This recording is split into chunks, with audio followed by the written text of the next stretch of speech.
मित्रांनो, इंद्रजित भालेराव यांचा गायी घरा आल्या या ललित लेखाचा आपण विचार करत आहोत. या अगोदरच्या तासामध्ये आपण ललित लेख म्हणजे काय, ललित लेखाची व्याख्या, त्याचे वैशिष्ट्य यांची आपण ओळख करून घेतलेली आहे. ललित लेख म्हणजे कोणता लेख, तर जो सुंदर आहे, जो रमणीय आहे किंवा कलात्मक असा जो लेख आहे त्याला आपण ललित लेख असं म्हणतो. ललित लेख आणि या ललित लेखामध्ये कोणतीही तांत्रिक माहिती नसते किंवा ती माहिती देतानाही भावनेच्या अंगानं लिहिलेलं असतं, त्याला आपण ललित लेख असं म्हणतो. त्याची व्याख्या आपण या अगोदरच्या तासामध्ये बघितलेली आहे. आज आपण गायी घरा आल्या या ललित लेखाचे जे लेखक आहेत त्यांचा परिचय आज आपण पाहूया. त्यांचं पूर्ण नाव आहे इंद्रजित नारायण भालेराव. त्यांचा जन्म 5 फेब्रुवारी 1962ला हिंगोली जिल्ह्यामध्ये वसमत तालुक्यामध्ये रिधोरा या ठिकाणी त्यांचा जन्म झाला. मित्रांनो, हे गाव निजाम काळामध्ये गंग्या डाकूचं गाव म्हणून प्रसिद्ध होतं. मात्र इंद्रजित भालेराव सरांनी शेती, शेतकरी, शेतकऱ्यांचं जीवन, त्यांचं दुःख, त्यांच्या समस्या आणि एकूणच ग्रामीण संस्कृतीविषयी लिखाण करून, वास्तववादी लिखाण करून मराठी साहित्यामध्ये वेगळा असा ठसा त्यांनी उमटविलेला आहे. त्यामुळं रिधोरा गाव हे आता एका डाकूचं गाव म्हणून ओळखल्या जात नाही, तर एका कवीचं गाव, एका लेखकाचं गाव म्हणून ते आता ओळखल्या जातं. त्यांचं शिक्षण MA MPhil मराठीमध्ये झालेलं आहे. मित्रांनो, ते त्यांच्या शिक्षणाची कथा, त्यांच्या शिक्षणाची कथा नेहमीच त्यांच्या व्याख्यानामधून ते सांगत असतात. ते म्हणतात, मी 4थीला फुकट पास झालो, 7वीला मी ढकल पास झालो आणि 10वीला मी नापास झालेलो आहे. मित्रांनो, असं जरी असलं तरी या काळामध्ये त्यांचं पाठांतर प्रचंड होतं. त्यांना भगवद्गीता पाठ होती, त्यांना सूत्रपाठ पाठ होतं, त्यांना बहिणाबाई चौधरी यांच्या संपूर्ण कविता त्यांना पाठ होत्या. त्यांना जात्यावरच्या 2000 ओव्या त्यांना पाठ होत्या. पहिलीपासून 10वीच्या अभ्यासक्रमामध्ये ज्या मराठी विषयाच्या कविता होत्या त्या संपूर्ण त्यांना पाठ होत्या. एवढं पाठांतर त्यांचं होतं. त्यांच्या कवितेची प्रेरणा त्यांनी एका ललित गद्यामध्ये सांगितलेली आहे की जात्यावरच्या, आईच्या ज्या जात्यावरच्या ओव्या आहेत, या ओव्याच माझ्या लेखनाच्या, माझ्या कवितेच्या मूळ प्रेरणा आहेत असं त्यांनी म्हटलेलं आहे. त्यांच्या गावामध्ये जे भजनं व्हायचे, ज्या आरत्या व्हायच्या, जे कीर्तनं व्हायचे, त्यांचाही प्रभाव त्यांच्या साहित्यावर, त्यांच्या लेखनावर पडलेला आहे. मित्रांनो, आणखी एक गोष्ट तुम्हाला इथं मी सांगू इच्छितो. शेती, शेतकरी, या शेतकऱ्यांचं दुःख, या शेतकऱ्यांच्या समस्या आणि त्यांच्या दुःखाची दखल कोणी घेत नाही, ही त्यांच्या साहित्याची मूळ प्रेरणा आहे असं मला वाटतं. आज ते परभणीच्या ज्ञानोपासक महाविद्यालयामध्ये अध्यापनाचं काम करतात आणि अशा मराठी विषय शिकवणाऱ्या या कवीनं, या लेखकानं अनेक पुस्तकं लिहिलेली आहेत. त्यांनी कविता लिहिलेल्या आहेत, त्यांनी ललित गद्याचे पुस्तकं लिहिलेले आहेत, त्यांनी कादंबरी लिहिलेली आहे, अनुवादित साहित्य त्यांनी केलेलं आहे. त्यांनी काव्यसंग्रह जे लिहिलेले आहे त्याच्यामध्ये त्यांचा पहिला काव्यसंग्रह 1989मध्ये पीक पाणी प्रसिद्ध झालेला आहे आणि याचं पहिलं परीक्षण हे पु ल देशपांडे यांनी केलं. त्यानंतर हा कविता संग्रह संपूर्ण महाराष्ट्रामध्ये गाजला. त्यानंतर आम्ही काबाडाचे धनी 1992, दूर राहिलं गाव, कुळंबिणीची कहाणी, रानमळ्याची वाट, गावाकडं हे 1998ला पुस्तक लिहिलेलं आहे आणि हे आज अमरावतीचं संत गाडगेबाबा अमरावती विद्यापीठ आहे, या विद्यापीठामध्ये MAच्या अभ्यासक्रमामध्ये ते लागू केलेलं आहे. पेरा नावाचा काव्यसंग्रह त्यांचा 2002मध्ये प्रसिद्ध झालेला आहे. यावर्षी जे उस्मानाबादला अखिल भारतीय मराठी साहित्य संमेलन झालं, या संमेलनामध्ये भालेराव यांनी ही कविता गाऊन दाखवलेली होती आणि ती कविता खूप गाजली या संमेलनामध्ये. टाहो 2004मध्ये हा काव्यसंग्रह प्रसिद्ध झाला. मुलूक माझा, वेचलेल्या कविता, भूमीचे मार्दव, सारे रान 2014मध्ये प्रसिद्ध झालेला आहे. यामध्ये जवळपास 9 काव्यसंग्रह त्यांचे यामध्ये संग्रहित केलेले आहेत. समग्र कविता आपल्याला म्हणता येत नाही, पण त्यांच्या महत्त्वाच्या कविता या काव्यसंग्रहामध्ये आलेल्या आहेत. लढायला शिक 2016मध्ये प्रसिद्ध झालं. इतर साहित्यामध्ये बिरोगणात त्यांनी 2 खंडामध्ये त्यांचा प्रकाशित झालेला आहे. भिंगुळवाणा ही कादंबरी, उगवले नारायण बहिणाबाई चौधरी, ध्यास आणि अभ्यास.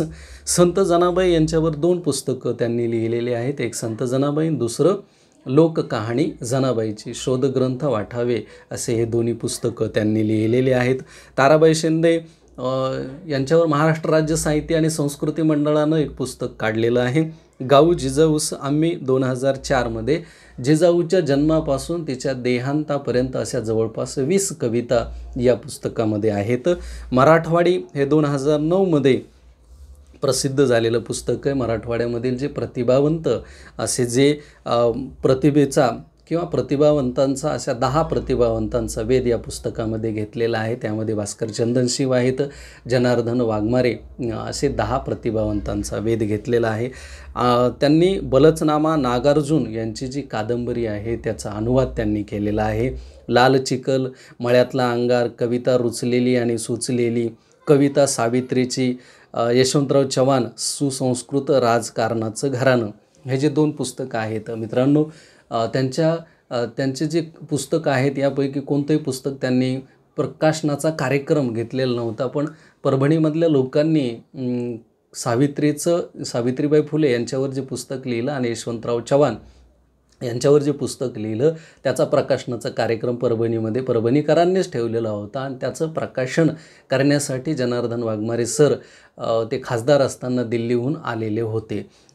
कविता सावित्रीची जी आहे यामध्ये सावित्रीबाई फुले यांच्या कवितेवर त्यांनी भाष्य केलेलं आहे. त्यांच्या ज्या कविता आहेत त्या कवितांच्या ध्वनिफितीने ऑडिओ स्वरूपामध्ये निघालेले आहेत. गाऊ जिजाऊ सामे, माझा बाप शेतकरी आणि मायबाई अशा 3 कॅसेट स्वरूपामध्ये ऑडिओ स्वरूपामध्ये ध्वनिफिती निघालेले आहेत. मित्रांनो, त्यांनी हे जे जवळपास 35 पुस्तकं लिहिलेले आहेत या पुस्तकांचं कौतुक महाराष्ट्र शासनानंही केलेलं आहे. त्यांना अनेक सन्मान, अनेक पुरस्कार त्यांना मिळालेले आहेत. मराठवाडा MAला शिकत असताना मराठवाडा विद्यापीठ औरंगाबादला होतं. त्या विद्यापीठामधून त्यांना सुवर्ण पदक मिळालेलं होतं. बालभारती, कुमार भारतीमध्ये त्यांच्या कवितांचा समावेश केलेला आहे. मित्रांनो, 1लीपासून 12वीपर्यंत मराठीचा जो अभ्यासक्रम आहे या अभ्यासक्रमामध्ये आज 6 वर्गांना त्यांची कविता आहे. त्यांची 3रीला कविता आहे, त्यांची 5वीला कविता आहे, 7वीला कविता आहे, 10वीला आहे, 11वीला आहे, 12वीला आहे. त्यांची बाप नावाची जी कविता होती, शेतामध्ये माझी खोपं, तिला बोराटीची झापं, तिथं राबतो कष्टतो माझा शेतकरी बाप, ही जी कविता होती ती 20 वर्ष सलग 20 वर्ष कविता 5वीच्या मराठीच्या अभ्यासक्रमामध्ये लागू होती. ही कविता इतर कोणत्याही किंवा कोणतीही कवितेला एवढं मोठं भाग्य अभ्यासक्रमामध्ये स्थान मिळालेलं आपल्याला दिसत नाही. कर्नाटक, गोवा त्यांच्या राष्ट्रीय अभ्यासक्रमामध्ये कवितांचा समावेश केलेला आहे. महाराष्ट्रातील सर्व जे विद्यापीठ आहे या विद्यापीठातल्या विद्यापीठाचे जे मराठी अभ्यासक्रम आहे या अभ्यासक्रमामध्ये त्यांच्या कवितांचा समावेश केलेला आहे. आपल्या विद्यापीठामध्येही यावर्षीपासून BA सेकंड इयरचा जो अभ्यासक्रम आहे, गायी घरा आल्या, हा ललित लेख आपल्या विद्यापीठामध्येही अभ्यासक्रमामध्ये लागू केलेला आहे. त्यांच्या कवितांचे इंग्रजी, हिंदी मध्ये साहित्य अकादमीनं अनुवाद केलेले आहेत. एवढंच नाही, नॅशनल बुक ट्रस्टनंही त्यांच्या कविता प्रकाशित केलेल्या आहेत. स्वातंत्र्यानंतरची मराठी कविता या सिरीजमध्ये त्यांच्या कविता प्रकाशित झालेल्या आहेत. देशभर आज त्यांच्या कविता वाचनाचे कार्यक्रम होतात. मित्रांनो, त्यांचं कविता वाचन खूप सुंदर आहे आणि ते आपण प्रत्यक्ष बघितलं पाहिजे असं मला वाटतं. सॅन होजे अमेरिका येथील विश्व साहित्य संमेलनामध्ये त्यांनी सहभाग घेतलेला होता. त्यांचे जे साहित्य आहे, त्यांचे जे कविता आहे, ललित गद्य आहेत, या साहित्यावर 6 जणांनी PhD पदवी मिळवलेली आहे आणि 12 जणांनी संशोधन करून MPhil ही पदवी मिळवलेली आहे. त्यांना अनेक पुरस्कार मिळालेले आहेत. त्यामध्ये महाराष्ट्र राज्य साहित्य परिषद पुणे कोपरगाव रोहमारे ट्रस्टचा ग्रामीण साहित्य पुरस्कार, महाराष्ट्र राज्य साहित्य संस्कृती मंडळाचा यशवंतराव चव्हाण पुरस्कार, साहित्य अकादमी दिल्लीचा, महाराष्ट्र शासनाचा ललित लेखनाचा वि. द. घाटे पुरस्कार, महाराष्ट्र शासनाचा उत्कृष्ट वाङ्मय निर्मितीचा मधुकर केचे पुरस्कार, अनंत लाभसेटवार पुरस्कार अमेरिका 2013, जैन इरिगेशनचा जळगावचा बालकवी ठोंबरे पुरस्कार हा त्यांना 2013मध्ये मिळाला. भालचंद्र नेमाडे सर यांच्या हस्ते त्यांना हा पुरस्कार मिळालेला आहे. मित्रांनो, असे अनेक पुरस्कार त्यांना मिळालेले आहेत आणि त्यांची कविता जी आहे, त्यांचं ललित गद्य आहे, त्यांचं जे साहित्य आहे, या साहित्याचा सन्मान केलेला आहे. त्यांनी वर्तमानपत्रांमधूनही सातत्यानं लेखन केलेलं आहे. त्यांनी सकाळ, ॲग्रोवन, लोकमत, पुण्यनगरी, महाराष्ट्र टाइम्स या वर्तमानपत्रांमधून त्यांनी सातत्यानं लेखन केलेलं आहे आणि आजही ते लेखन करतात. शेती, शेतकरी आणि शेतकऱ्यांच्या ज्या समस्या आहे त्याविषयी ते लेखन करतात. त्यांच्या साहित्यावरून आपल्याला मराठवाड्याची जी बोलीभाषा आहे त्याची आपल्याला ओळख होते.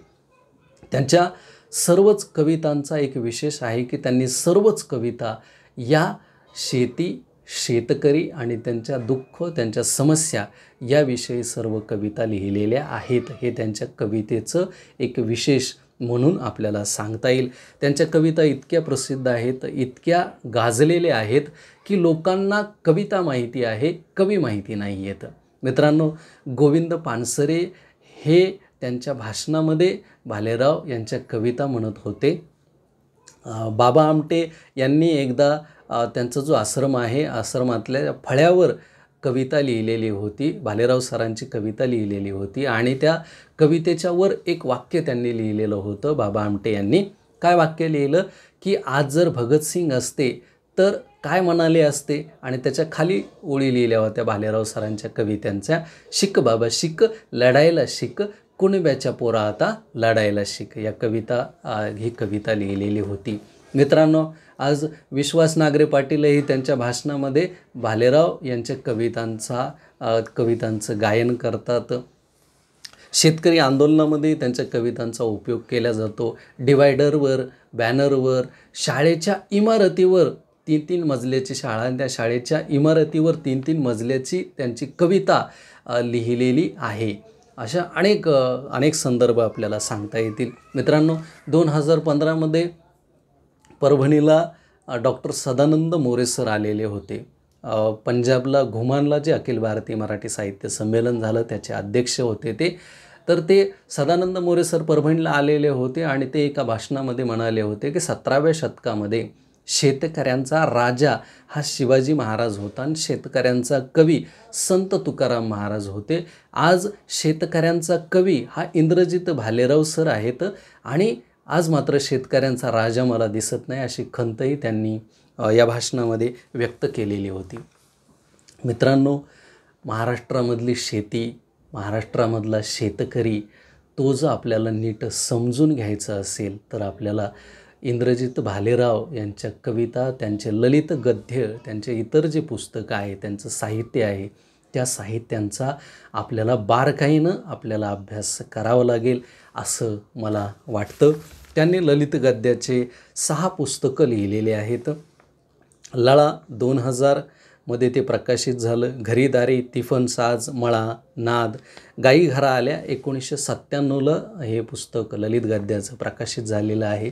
या पुस्तकामध्ये 7 लेख आहेत. त्यामधला हिरा हा त्यांनी 12वीला शिकत असताना, हे एक व्यक्तिचित्र आहे आणि 12वीला शिकत असताना भालेराव यांनी हा ललित गद्य लिहिला आणि तो ललित गद्य जो आहे तो ललित गद्य आज कर्नाटकचा जो 10वीचा अभ्यासक्रम आहे या अभ्यासक्रमामध्ये त्याचा समावेश केलेला आहे. गांधारी काशीबाई आईविषयी त्यांनी हा लेख लिहिलेला आहे. जाण्या गाईचा पितांबऱ्या यामध्ये गाईचं, वासराचं व्यक्तिचित्र आलेलं आहे. मित्रांनो, हे लेख त्यांनी 1982 ते 1995 या 12 वर्षाच्या काळामध्ये हे लेख लिहिलेले आहेत आणि हे लेख वर्तमानपत्रामधून, मासिकामधून, दिवाळी अंक, विशेष अंकामधूनही, मराठवाडा किंवा मिळून साऱ्या जणी या मासिकामधूनही हे लेख प्रकाशित झालेले आहेत. तर या लेखांना गाई घरा आल्या हा जो लेख आहे, या लेखांची प्रोसेस त्यांनी या पुस्तकामध्ये सांगितली की मला हा ललित लेख लिहायचा नव्हता, मला ही कादंबरी लिहायची होती. पण असं झालं की मला वाटलं की त्याविषयीची चर्चा त्यांनी सुधीर रसाळ सर यांच्यासोबतही केलेली होती. रसाळ सरांनी त्यांना एक भैरप्पाची कादंबरी वाचायला दिली आणि ती कादंबरी वाचल्याच्या नंतर तिचा आवाका बघितल्यानंतर भालेराव यांना वाटलं की आपण हे काम करू शकत नाही, हे आपलं काम नाही आहे. आणि मग ते म्हणतात की मी करायला गेलो हत्ती, पण झाला त्याचा गणपती. असं जरी असलं, म्हणजे त्यांना म्हणायचं आहे की मला कादंबरी लिहायची होती, गायी घरा आल्या ही मला कादंबरी लिहायची होती, पण त्याचा ललित लेख झाला. असं जरी असलं तरी हे ललित लेखाचं पुस्तक जर आपण वाचलं तर आपल्या लक्षात येतं की जे कादंबरीचा जो आवाका आहे, कादंबरीमधून ज्या भावना व्यक्त होत्या, त्याच या ललित लेखामध्येही कमीत कमी शब्दामध्ये त्यांनी व्यक्त केलेल्या आपल्याला लक्षात येतात. या गायी घरा आल्या हे जे ललित लेख आहे, तो ललित लेख त्यांनी लिहिला आणि या ललित लेखाला विखे ट्रस्टचा नवोदित लेखकाचा पुरस्कारही मिळाला. त्यांचं जे ललित लेखाचं हे पुस्तक आहे गायी घरा आल्या, त्याला महाराष्ट्र शासनाचा वि. द. घाटे ललित लेखनाचा पुरस्कारही मिळालेला आहे. तर आपल्या अभ्यासक्रमामध्ये गायी घरा आल्या हा ललित लेख ठेवलेला आहे. आणि मित्रांनो, या ललित लेखाचा विषय 1972च्या दुष्काळामध्ये लेखकानं जी गुरं राखलेली आहेत आणि त्यानंतरही त्यांनी जे गुरं राखलेले आहेत, त्यांचे जे अनुभव आहेत, त्यांची आठवणी आहेत, त्यांचं अनुभव कथन या ललित लेखामध्ये त्यांनी केलेलं आहे. तर आपण पुढच्या तासामध्ये या ललित लेखाचा आपण विचार करूया.